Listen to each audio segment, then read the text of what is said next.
Okay, this is 2017, it's July, my YTH22V46XLS.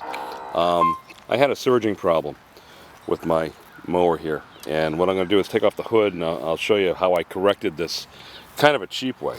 Is basically what I did. Let me zoom this out so we get a little better thing. Let me see if I can get this off in one kick. Of course not, never works that way. Alright, so hold on. Hold on. Let me put this right here. You can watch me screwing things up.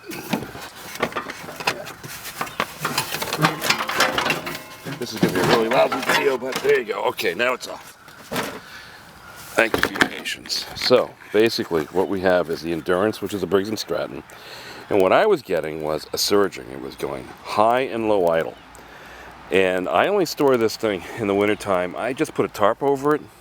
I don't really worry too much about it, but this was the sound the engine was making. I'm going to duplicate it, and then I'll explain it, what happened. Okay, so it was basically...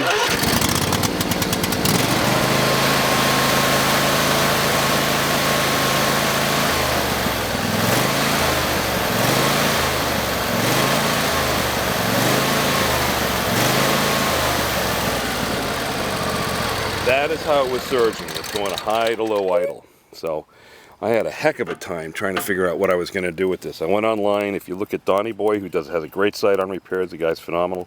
And the other guy is a Pterodactyl. He's hysterical, but these are great repair guys. They know their stuff, and a lot of other people out there too. So what I did was, everybody was telling me that I had to take out the carburetor, which is a real pain in the butt. It's underneath here. A lot of screws, a lot of work. I'm mechanically inclined, but I said, you know, this is nuts. So everybody was telling me it was the gas. I was been using 87. I guess I didn't know any better. So what I did is I drained the tank. I siphoned it out through here. I put a siphon in here. I drained out the gas the best I could. And then back over here on this side, I disconnected. This is the fuel filter. I disconnected the fuel filter. I put this down into a bucket. I put the hose down in, drained the heck out of it. Okay, and then I drained this and let it all come off the gas. And I was still trying to think things out. I changed the plugs, I did the air filter, and then what I did was I said, you know something, I'm going to go out and buy a new gas tank. So I went out to Home Depot, bought a new gas tank, 5-gallon, $20, and the same one was $12.99 at Walmart. There it goes. I put 89 octane gas.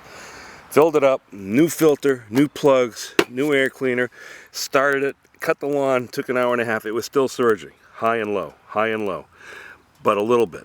When I finished cutting the lawn, guess what? It stopped surging. So that was with 89 octane gas that helped clean out the whole carburation.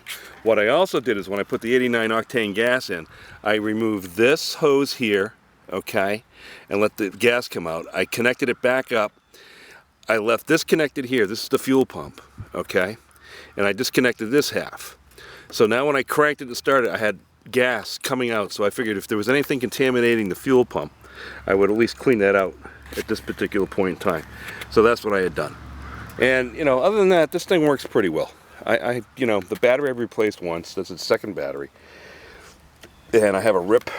I got a rip on my seat. That's for me I put my hand there every time I get up on it.